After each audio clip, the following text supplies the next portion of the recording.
Ya, sesuai dengan RPS, hari ini kita membahas mengenai pajak berganda.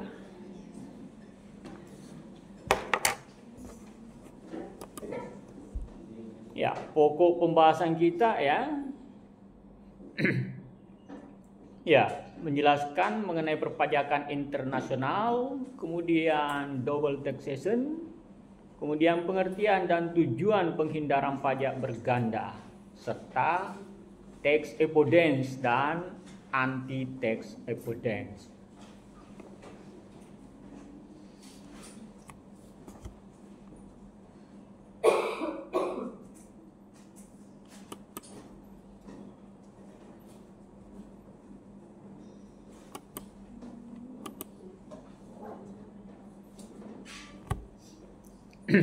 Jadi pertanyaan mengenai tadi, dalam hal apa timbul perpajakan internasional? Ya, tentu saja timbul perpajakan internasional kalau terjadi suatu subjek pajak memperoleh penghasilan lintas negara, ya.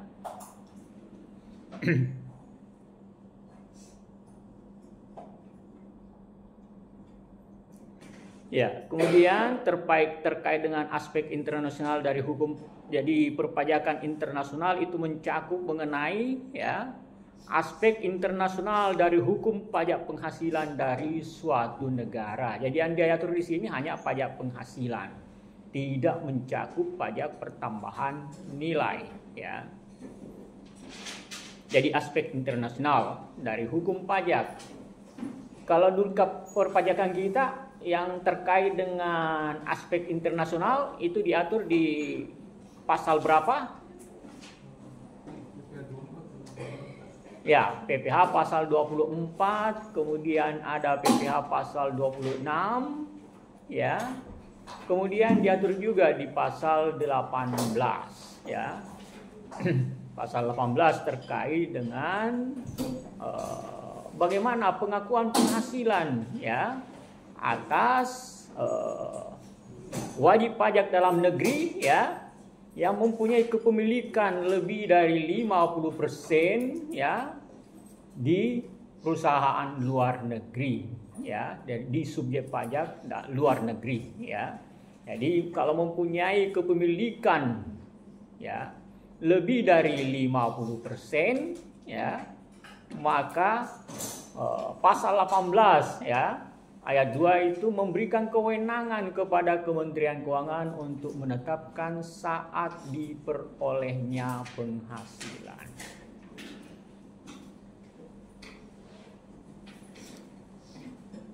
Ya, kemarin sudah dibahas ya mengenai saat diperolehnya penghasilan, ya. Ya.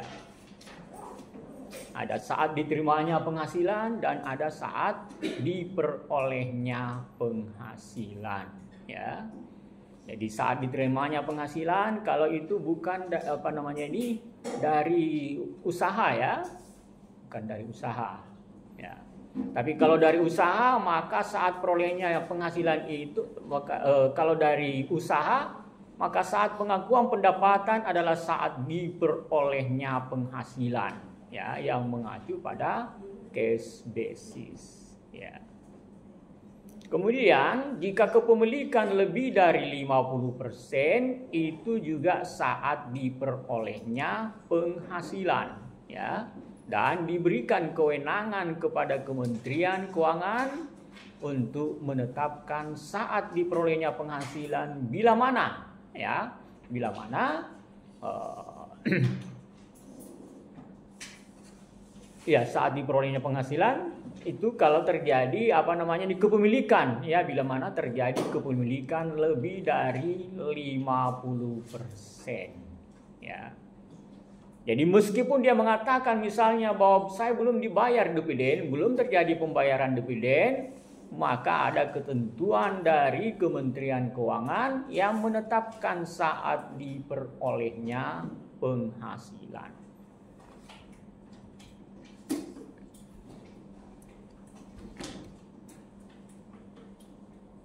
Ya, hukum pajak tidak bersifat internasional, ya, tidak ada pengaturan secara internasional untuk hukum pajak. masing-masing negara itu mempunyai otoritas ya untuk menetapkan hukumnya, ya. Jadi setiap negara berdaulat, berhak untuk menetapkan hukum pajak. Seperti kita ya, kita mengaturnya dalam pajak penghasilan, undang-undang pajak penghasilan, ya, yang diawali dengan prinsip pemajakan worldwide income, ya, bahwa dilakukan pemajakan itu kepada semua penghasilan, baik penghasilan dari dalam negeri, dari Indonesia, maupun penghasilan dari luar Indonesia, ya, atau kita menganut penghasilan yang diperoleh dari wajib pajak dalam negeri dan wajib pajak luar negeri. Ya, sedikit ada perbedaan dengan Amerika. Amerika berdasarkan teritorial, ya, sedangkan kita tidak menganut tidak seperti itu, ya. Jadi siapa yang memberikan penghasilan? Apakah subjek pajak dalam negeri ataukah subjek pajak luar negeri? Ya, seperti yang saya jelaskan sebelumnya, meskipun misalnya PT A menugaskan teknisinya ke Amerika, ya, yang dimaksud penghasilan lintas negara itu hanya wajib pajak badannya kalau ketentuan perpajakan kita, ya. Sedangkan teknisinya, ya, teknisinya itu karena memperoleh penghasilan dari subjek pajak dalam negeri itu dianggap bukan penghasilan lintas negara. Sehingga ya kalau berdasarkan asas sumber, maka dianggap bahwa sumber penghasilan tadi itu berasal dari wajib pajak dalam negeri, ya, sumber penghasilan dari Indonesia, ya. Sementara ketentuan perpajakan Amerika, ya, menganggap bahwa teknisi tadi itu memperoleh penghasilan dari teritorial Amerika, sehingga mereka juga melakukan pemajakan. Karena berbeda asas pemajakan, boleh jadi sama asas pemajakannya, sama-sama berasaskan sumber penghasilan, tetapi bisa berbeda karena perbedaan terminologi mengenai sumber penghasilan, ya.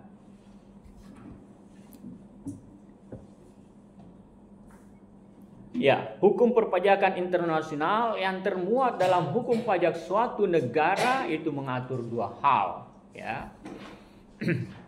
Ya, mengatur tentang pemajakan subjek pajak dalam negeri yang memperoleh penghasilan di luar negeri. Kemudian yang kedua, yaitu ketentuan tadi diatur dalam pasal 24, ya, kalau ketentuan perpajakan kita, ya, karena kita mempunyai otoritas untuk menentukan hukum pajak yang bersifat internasional. Ya. Kemudian mengatur mengenai pemajakan subjek pajak luar negeri yang menerima penghasilan di dalam negeri, ya. Jadi meskipun nanti kita menganut subjek pajak dalam negeri dan subjek pajak luar negeri tidak didasarkan atas teritorial, tapi yang ini bersifat umum, ya, bersifat umum dulu, ya, teritorial ataukah dari subjek pajak dalam negeri. Nah, itu perbedaan terminologi mengenai sumber penghasilan yang bisa menyebabkan terjadinya pajak berganda, ya. Terjadinya pajak berganda.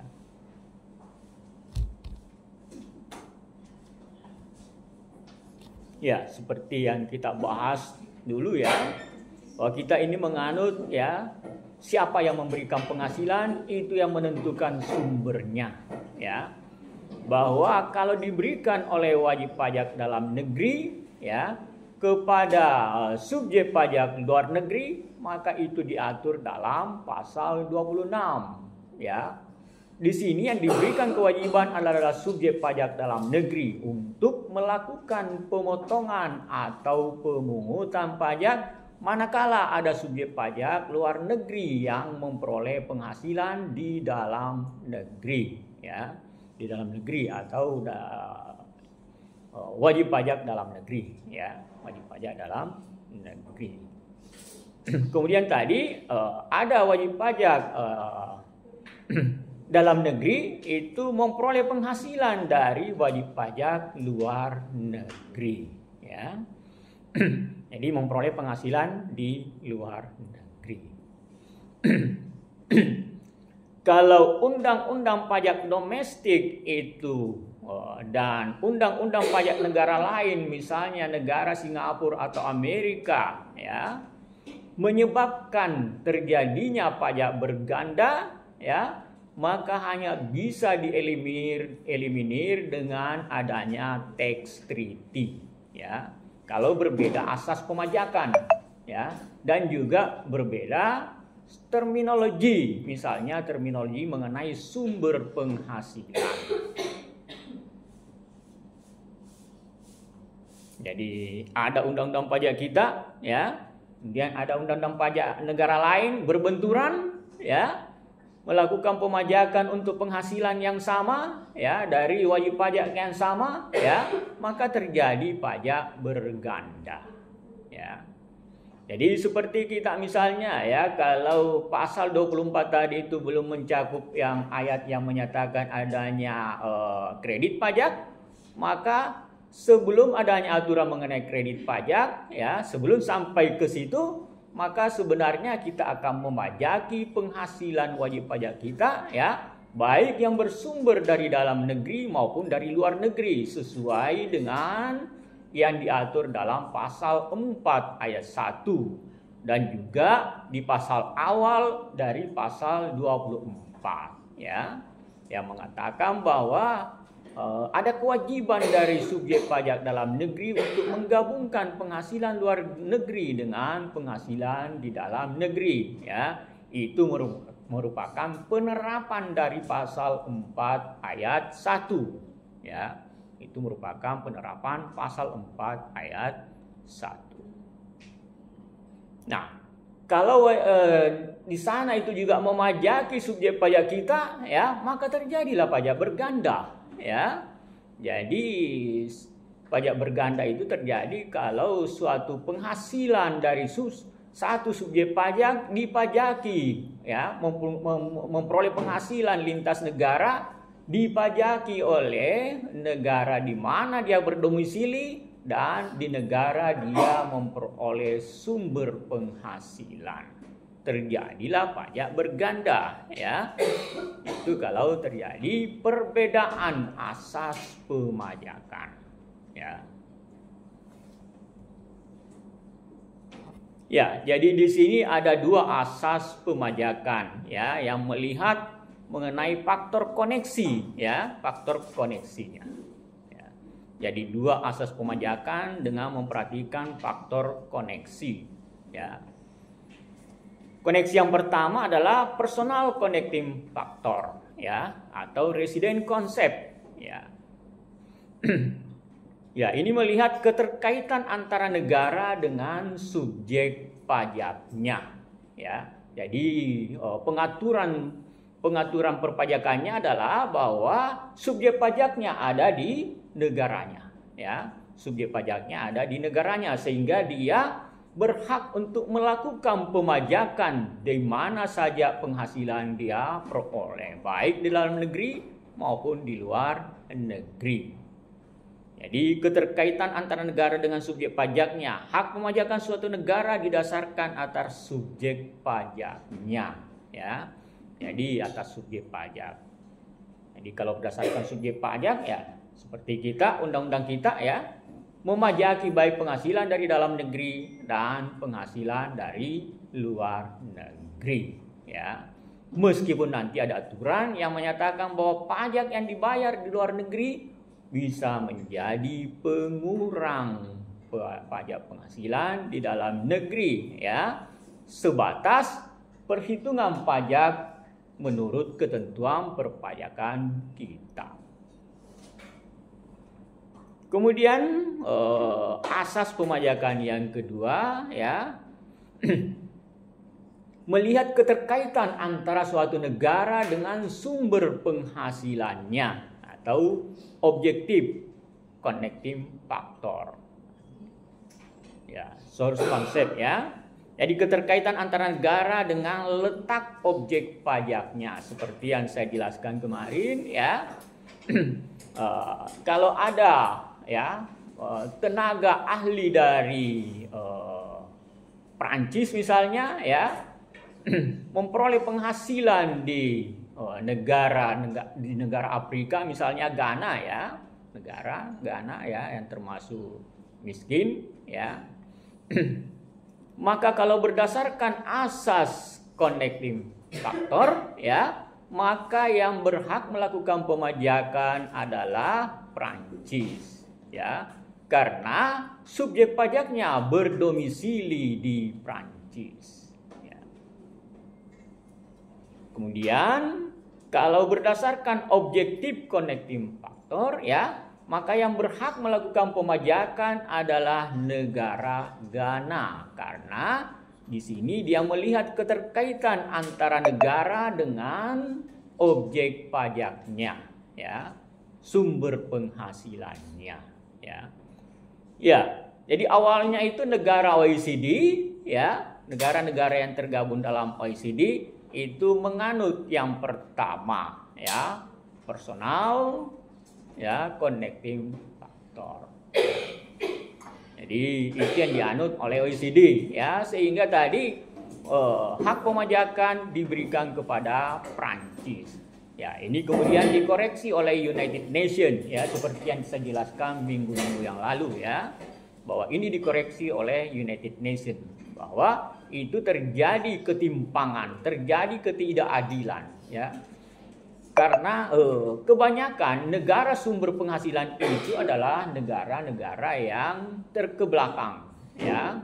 Seperti kebanyakan di negara Afrika Tengah, Afrika Selatan ya, Afrika Barat, Afrika Timur. Itu kebanyakan adalah negara-negara yang kaya dengan sumber alam, jadi sumber penghasilan ya, tetapi tidak mempunyai tenaga yang memadai untuk mengolah penghasilan itu, sumber-sumber itu. Sama juga dengan kita ya.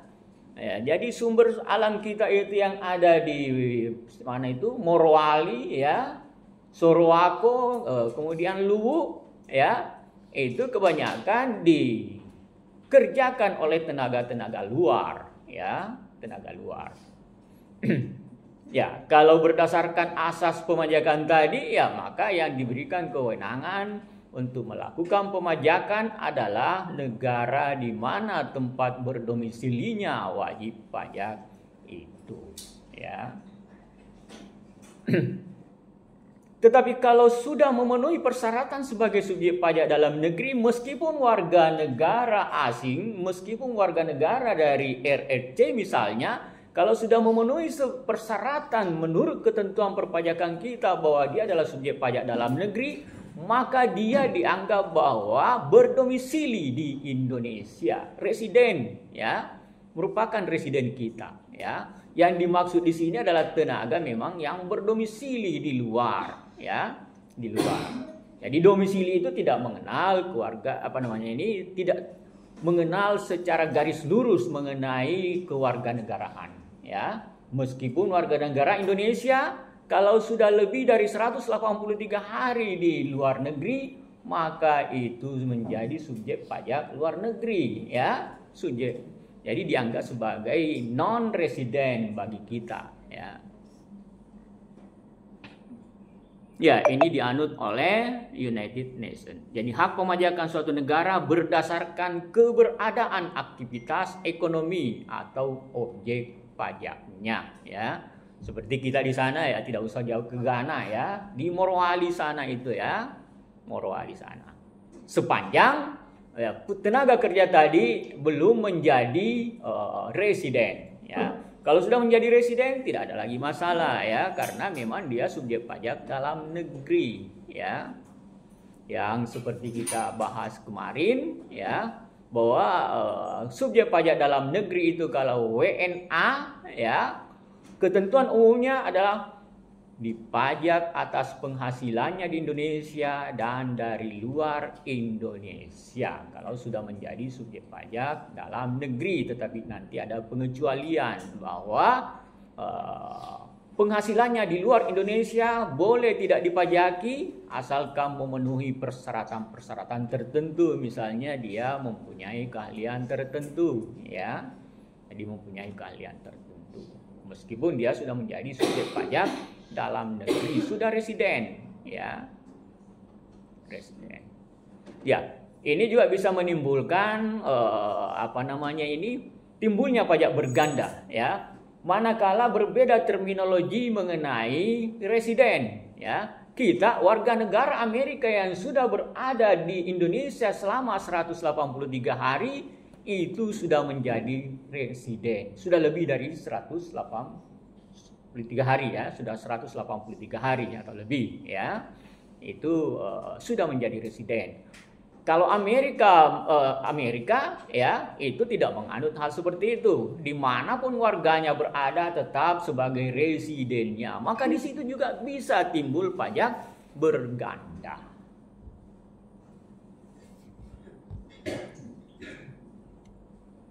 Jadi bukan cuma asas pemajakan yang berbeda yang menyebabkan terjadinya pajak berganda, ya. Tetapi juga adanya perbedaan mengenai terminologi, ya, terminologi terutama terminologi mengenai sumber penghasilan, ya, dan pengertian mengenai residen, ya. Jadi terminologi mengenai residen dan sumber penghasilan bisa berbeda, akan menyebabkan terjadinya pajak berganda. Ya. Pajak berganda yang timbul itu hanya bisa dieliminir, ya, kalau terjadi asas pemajakan, yang berbeda antara dua negara, ya, ataukah perbedaan terminologi, maka hanya bisa dieliminir dengan adanya tax treaty, ya, hanya bisa, tidak ada jalan lain, ya. Kalau sama asas pemajakannya, ya pasti tidak. Sama asas pemajakan dan sama terminologinya, maka dipastikan tidak akan timbul pajak berganda, tetapi juga masih bisa diadakan tax treaty. Misalnya kita minta agar menurunkan tarif pajaknya di sana, ya. Tarif pajaknya agar kita masih memperoleh hak pemajakan, ya. Terutama kalau tarif pemajakan di sana itu lebih dari tarif pajak kita, ya. Maka kita minta supaya kita masih memperoleh hak pemajakan sedikit, ya, sebagian, ya, alokasi pemajakan terhadap residen kita yang memperoleh penghasilan di luar negeri, ya. Ya, pajak berganda ini mencakup dua kategori. Ada pajak berganda secara yuridis, ya. Ya, ini merujuk pada situasi subjek pajak dikenakan pajak oleh lebih dari satu negara atas penghasilan yang sama pada suatu periode yang sama. Jadi dia dikenakan pajak oleh dua negara atas penghasilan yang sama, ya. Atas penghasilan yang sama, subjek pajak yang sama, ya, dengan penghasilan yang sama dikenakan pajak oleh lebih dari dua negara. Itu adalah pajak berganda yuridis, ya. Ya, yang membedakan yang kedua adalah bahwa memang ini merujuk pada situasi penghasilan yang dikenakan pajak oleh lebih dari satu kali satu negara kepada dua atau lebih subjek pajak yang berbeda, ya. Jadi lebih dari satu subjek pajak yang berbeda. Nanti kita lihat yang mana yang dimaksud pajak berganda ekonomis dan yang mana yang dimaksud dengan pajak berganda secara yuridis, ya. Ya, yang diatur dalam pemajakan nanti itu untuk penghindaran pajak berganda hanya pajak berganda yang bersifat yuridis, ya. Sedangkan penghindaran pajak berganda itu tidak mengatur, ya, tidak masuk ke ranah pajak berganda secara ekonomis, ya. Jadi perjanjian pajak berganda itu tidak masuk ke sana, ya, tidak masuk ke pajak berganda secara ekonomis karena memang subjek pajak yang dikenakan tadi itu meskipun ini penghasilan lintas negara tetapi lebih dari satu kali ya, tetapi dengan subjek pajak yang berbeda ya. Ya, nanti kita lihat bagaimana subjek pajak berbedanya ya. Jadi penghasilannya sama ya, penghasilannya sama tetapi dengan subjek pajak yang berbeda. Itu adalah pajak berganda secara ekonomis ya. Kalau tadi penghasilannya sama, tahun yang sama ya, dan kepada subjek pajak yang sama. Ya, kalau ini subjek pajaknya berbeda. Ya. Penghindaran pajak berganda tidak masuk ke ranah pajak berganda secara ekonomis, itu harus ditegaskan ya. Ya, ada subjek pajak A ya, dia berdomisili ya, merupakan residen dari negara Indonesia misalnya ya, negara Indonesia. Kemudian memperoleh penghasilan ya di negara Singapura misalnya ya. Jadi ada penghasilan di sana ya, penghasilan yang diperoleh di sana.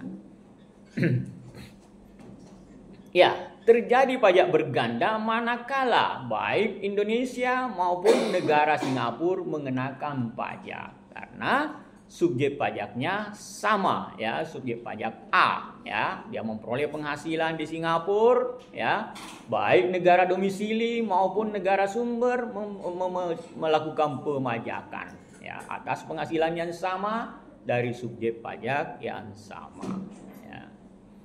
Itu kalau yurisdiksi pemajakan menentukan bahwa masing-masing negara mempunyai hak pemajakan. Ya, seperti kita aturan yang ada di pasal 4 ayat 1 tadi ya, memajaki penghasilan dari residen kita yang memperoleh penghasilan di Singapura ya, sesuai dengan pasal 4 ayat 1. Meskipun nanti ya, untuk menghindari pajak berganda maka ketentuan perpajakan kita itu ya memberikan hak kepada wajib pajak tadi bahwa pajak yang dibayar di Singapura tadi itu bisa menjadi pengurang objek, bukan pengurang objek pajak, tapi memang pengurang pajak penghasilan ya, bukan lagi pengurang objek tetapi pengurang pajak penghasilan.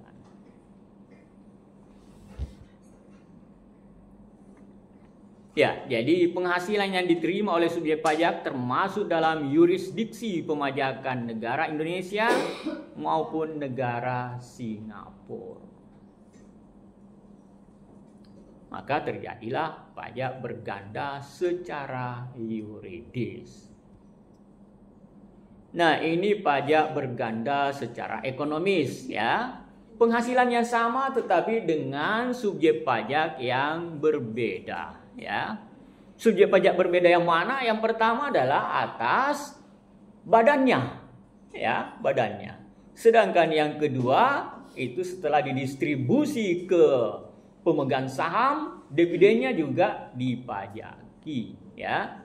Ini tidak termasuk sebagai pajak berganda, ya, karena memang dipajaki atas penghasilan yang sama tetapi dengan subjek pajak yang berbeda ya.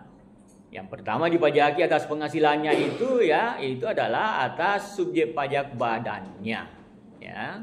Kemudian yang kedua adalah subjek pajak orang pribadi yang menerima dividen. Saya ambil contoh ya, orang pribadi, bisa juga di sini badan ya, bisa juga badan ya. Badan yang berinvestasi ke perusahaan itu ya. Tapi untuk memudahkan pemahaman ya, saya berikan contoh di sini pemegang sahamnya adalah orang pribadi. Ya. Bisa saja PTA itu berinvestasi di ini ya, perusahaan itu ya, masing-masing dikenakan pajak. Jadi pajak di tingkat subjek pajak orang pribadi. Ya. yaitu pajak berganda secara ekonomis, ya. Sekali lagi, perpajakan internasional dalam hal ya penghindaran pajak berganda tidak masuk ke ranah ya kerana pajak berganda secara ekonomis.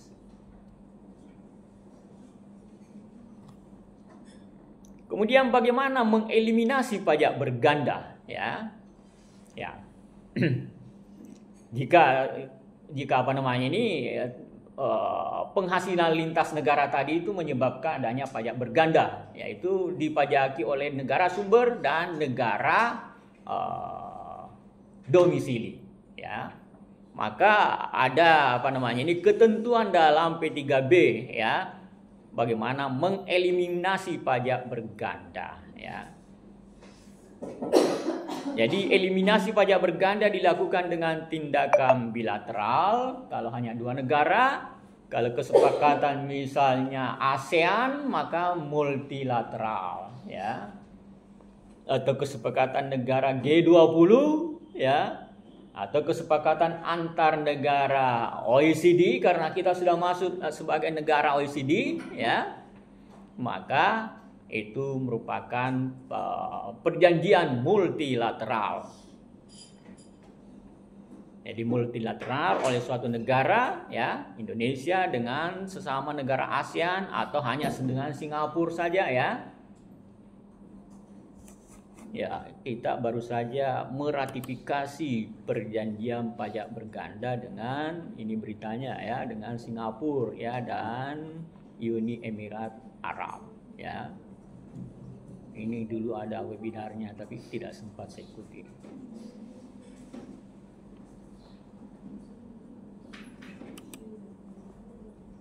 Ya, jadi setiap saat bisa dilakukan pembaruan perjanjian penghindaran pajak berganda. Yang tadi itu berita mengenai pembaruan pajak berganda yang sudah diratifikasi antara Indonesia dan Singapura dan antara Indonesia dengan Uni Emirat Arab. Jadi eliminasi pajak berganda dilakukan dengan tindakan bilateral atau multilateral oleh suatu negara.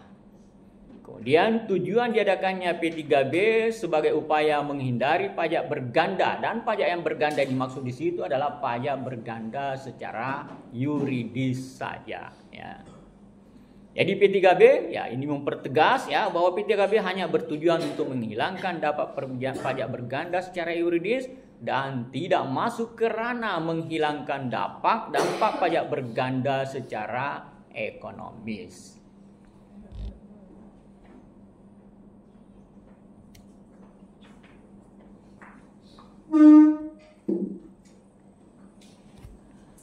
Ya, jadi bagaimana cara kerja P3B mengeliminasi pajak berganda? Ya, langkah pertama, ya, atau langkah pertama yang bisa ditempuh, P3B mengatur alokasi hak pemajakan menurut jenis penghasilan kepada negara-negara P3B, ya.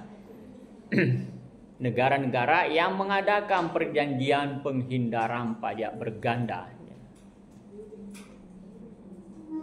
Kemudian yang kedua, langkah yang kedua, P3B memuat ketentuan mengenai eliminasi pajak berganda dalam kasus ya alokasi hak pemajakan dalam ya nanti dilihat di angka 2 dan 3, yaitu dengan mewajibkan negara domisili untuk mengeliminasi pajak yang telah diklaim oleh negara sumber, ya. Jadi negara domisili ya itu diminta untuk mengeliminasi pajak yang telah diklaim oleh negara sumber melalui suatu metode eliminasi pajak berganda, ya. Jadi kalau di sini berarti dia menganut asas sumber, ya, karena yang diminta untuk mengeliminasi adalah negara domisili, ya. Jadi dia menganut objective connecting factor, ya. Ya, bisa dengan metode eliminasi, bisa juga dengan metode pengkreditan seperti yang kita anut, Kalau metode eliminasi memang dari awal dia tidak mengakui, tidak memajaki, ya. Kalau menganut ini metode pengkreditan semua terlebih dahulu dipajaki, ya, baik dari Indonesia maupun dari luar Indonesia. Kemudian setelah itu pajak yang dibayar di luar negeri, ya, itu dikreditkan, artinya mengurangi pajak penghasilan kita di akhir tahun. Tetapi ketentuan perpajakan kita juga mengatur bahwa yang bisa dikurangi hanya sebesar pajak ketentuan perpajakan kita, tidak boleh melampaui, ya. Nanti ada pengaturan di situ, ya, nanti ada pengaturan antar negara, ya, supaya hak pemajakan kita bisa lebih besar. Ya, di sini ada 3 tipe ketentuan mengenai alokasi hak pemajakan, ya. Ya, yang pertama, ya, alokasi hak pemajakan secara eksklusif hanya pada satu negara, ya. Jadi di perjanjian itu hanya satu negara yang mempunyai hak pemajakan, yang lain tidak diberikan hak pemajakan, ya. Ya, itu ketentuan pertama. Jadi pada alokasi ini tidak mungkin ada pajak berganda karena sudah ditentukan siapa yang mempunyai hak pemajakan, ya. Kalau menganut asas sumber K atau menganut asas domisili, ya. Asas sumber itu direkomendasikan oleh United Nations sebagai koreksi, ya, dari pengaturan yang dilakukan oleh negara-negara OECD, ya, yang memberikan hak pemajakan kepada negara domisili. Kemudian alokasi hak pemajakan diberikan kepada negara sumber maupun negara domisili, ya, dengan ketentuan negara sumber itu mendapatkan hak pemajakan yang pertama, ya, dan negara domisili mendapatkan hak pemajakan yang tersisa, ya, tersisa. Ya, itu jadi diberikan dulu, ya, diberikan dulu kepada negara sumber, ya. Kemudian sisanya diberikan kepada negara domisili, ya. Jadi misalnya kita mempunyai tarif 22%, ya, 22%. Diberikan hak pemajakan kepada kita, tetapi kita juga masih menyisakan kepada negara domisili, ya. Maka negara domisili domisili tadi, ya, itu negara sumber tadi, ya, yang diberikan hak pemajakan, ya. Jadi negara sumber yang diberikan hak pemajakan, negara domisili diminta untuk mengeliminasi atau hanya memberikan pemajakan yang tersisa, ya. Jadi kalau tarif negara domisili misalnya 22%, ya, maka kita minta di sana itu agar pemajakannya hanya 10%, ya. Memang dia diberikan hak pemajakan yang pertama, kita yang memperoleh hak pemajakan yang tersisa, ya. Tergantung dari perjanjian penghindaran pajak berganda. Kalau kita 22%, kita minta dibawa dari itu agar kita masih mempunyai hak pemajakan yang tersisa, ya.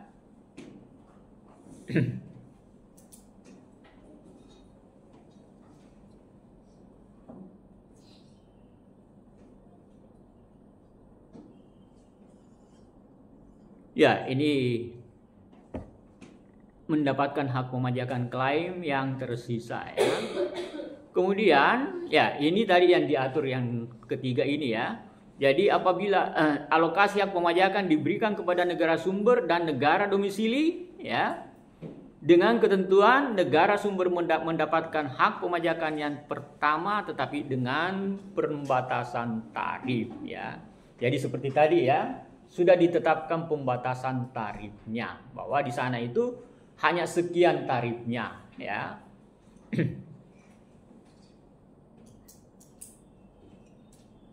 Ya, di sini yang sudah ditetapkan tarifnya tadi itu, ya, yang ketiga ini, ya, yang ketiga.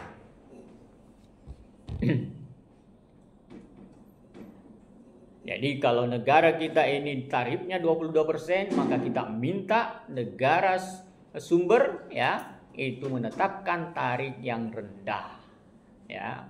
Walaupun misalnya tarifnya di sana itu adalah 15%, ya, kita bisa minta agar dia turunkan menjadi 10% misalnya. Ya. Kita minta agar hak pemajakan kita lebih tinggi lagi, ya, lebih tinggi lagi kalau dia menerapkan tarif 15%.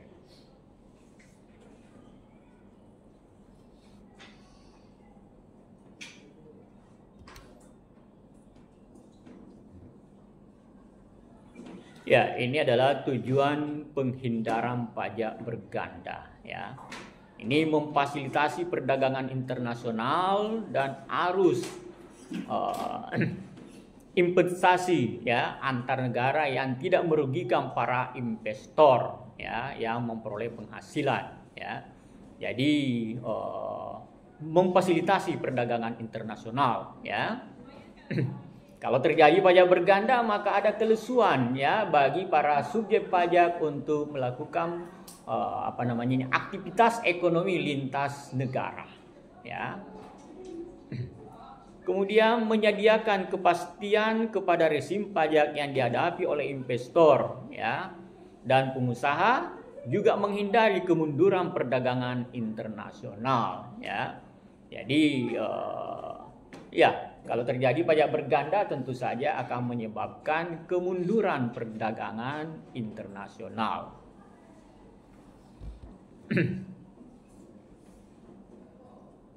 Ya, jadi ini yang kedua ini tentu bisa dilakukan dengan adanya perjanjian penghindaran pajak berganda ya. Jadi menyediakan kepastian ya kepada rezim pajak yang dihadapi oleh para investor.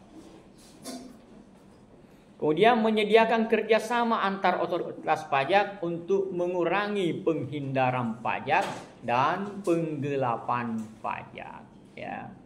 Jadi biasanya ini negara-negara itu perusahaan-perusahaan yang ada di negara dengan tarif pajak yang tinggi biasanya mengalokasikan penghasilannya ke negara yang bertarif rendah ya dengan berbagai cara. Nanti kita akan bahas itu di minggu-minggu depan ya. Bagaimana misalnya penghindaran pajak berganda melalui transfer pricing ya. Itu semua nanti akan diatur ya. Bagaimana menghindari tax avoidance ya. Ada ketentuan perpajakan kita yang memblok tax avoidance ya. Itu di pembahasan berikut ya.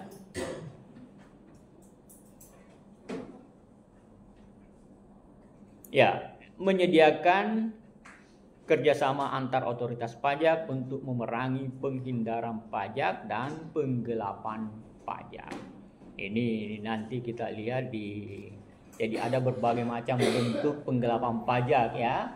Ada dengan transfer pricing, ada dengan treaty shopping ya. Itu semua adalah metode-metode yang bisa dilakukan ya oleh para wajib pajak untuk melakukan penghindaran pajak. Ya.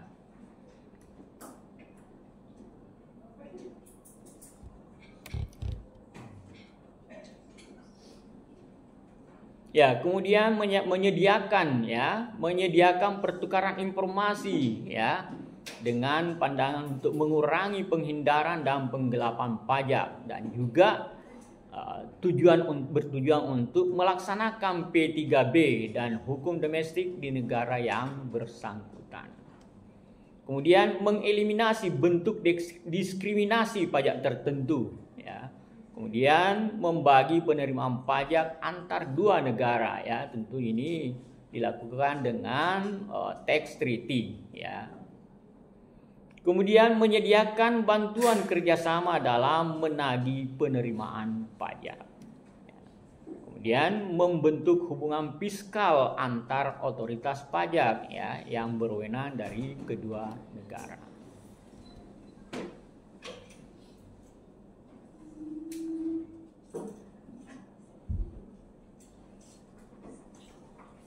Ya, jadi pajak berganda timbul karena perbedaan penentuan sumber penghasilan, ya. Jadi di sini dikatakan ya seperti yang saya jelaskan tadi, meskipun suatu negara mempunyai kesamaan asas pemajakan, misalnya asas-asas sumber, tapi sekali lagi terminologi mengenai sumber bisa menyebabkan terjadinya pajak berganda. Penentuan sumber penghasilan dapat berbeda antar negara, ya, seperti kita Amerika dan Indonesia. Berbeda terminologi mengenai sumber penghasilan. Yang satu menganut asas teritorial, ya, sedangkan kita menganut asas siapa yang memberikan penghasilan itu. Apakah subjek pajak dalam negeri ataukah subjek pajak luar negeri.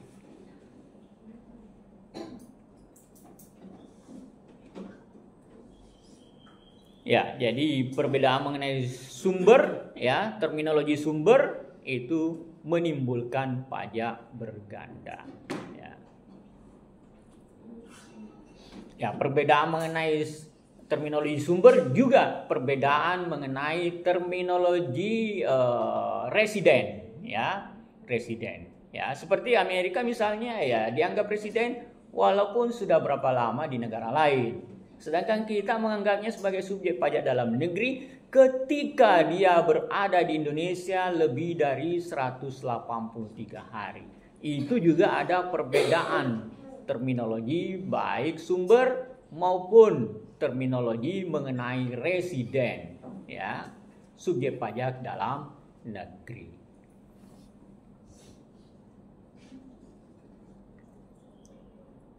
Ya, ini contoh, ya, penerapan. Misalnya Tuan Ayong, ya, wajib pajak dalam negeri orang pribadi, ya, bekerja pada PT Mustika, ya, wajib pajak dalam negeri badan, ya. Kemudian pada bulan Oktober hingga Desember, ya, PT Mustika menugaskan Tuan Ayong ke USA, ya, dan mendapat imbalan sebesar 10.000 US dollar dengan kurs 14.000, ya. Apakah terjadi pemajakan berganda? Ya, bisa terjadi pemajakan berganda kalau berbeda terminologi mengenai sumber penghasilan, ya. Di sini perbedaan terminologi mengenai sumber penghasilan bisa menyebabkan terjadinya pajak berganda, ya. Menurut kita, ya, itu menggunakan siapa yang memberikan, ya, penghasilan itu. Apakah subjek pajak dalam negeri yang memberikan penghasilan ataukah subjek pajak luar negeri. Di sini, ya, dalam contoh ini PT Mustika adalah wajib pajak dalam negeri, ya, itu yang memberikan penghasilan. Maka menurut ketentuan perpajakan kita, ya, itu siapa namanya ini Tuan Ayong itu, ya, memperoleh penghasilan dari sumber dalam negeri. Kalau ketentuan Amerika berbeda, maka pasti timbul pajak berganda karena Amerika memandang bahwa Ayong ini memperoleh penghasilan di Amerika yang harus dipajaki.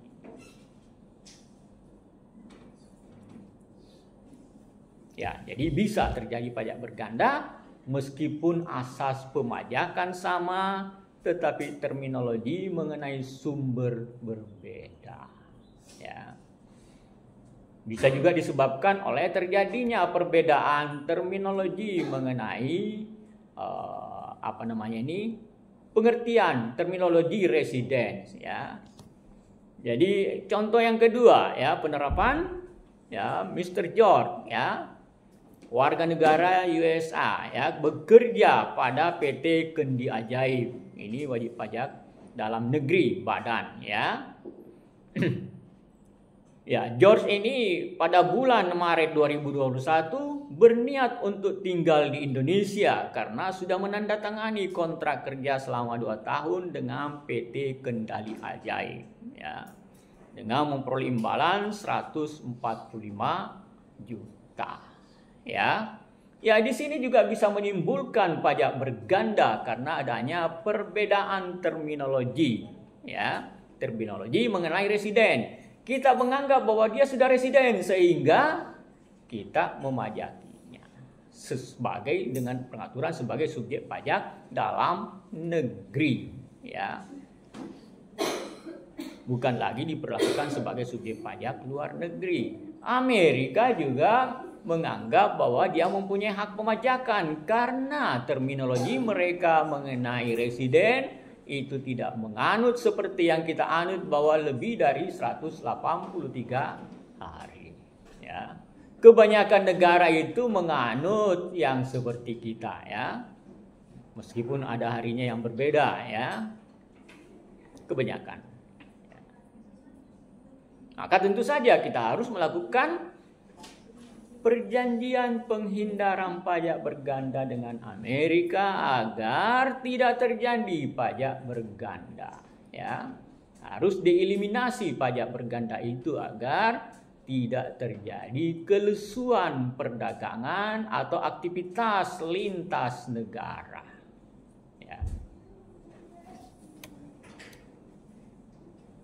Ya, ini yang kita bahas di perpajakan 1, ya. Bahwa subjek pajak dalam negeri itu adalah baik atas WNI maupun atas WNA, ya.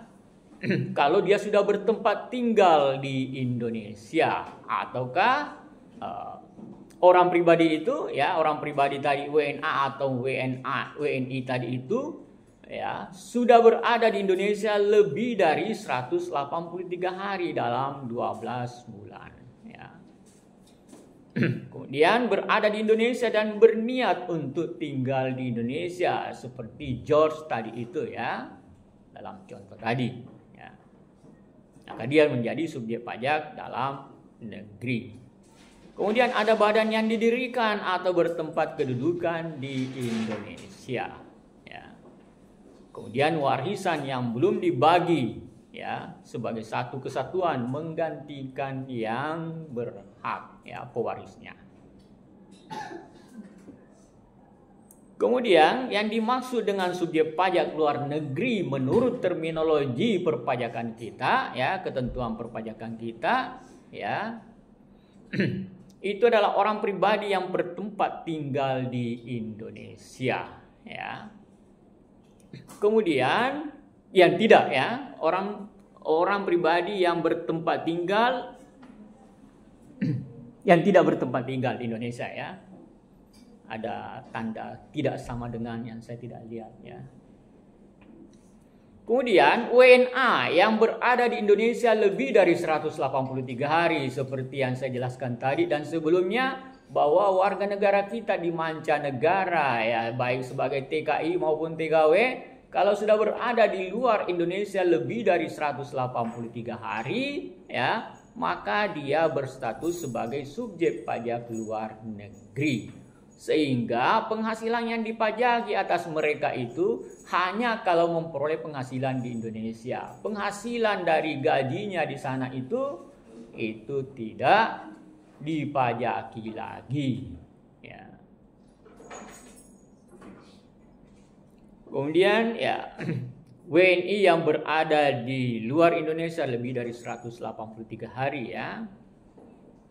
WNA yang berada di Indonesia kurang dari 183 hari. Ya. Kemudian kalau badan, ya, badan ini didirikan atau bertempat kedudukan di Indonesia, ya.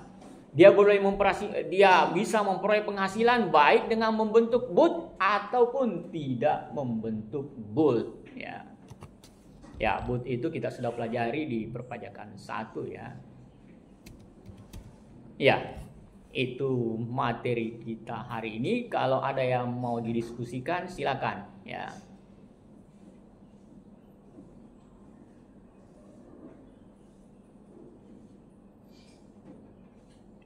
Ya, saya juga membuka pertanyaan kalau ada yang mau bertanya, ya, di WA group, ya, WA group, ya, kalau ada, ya.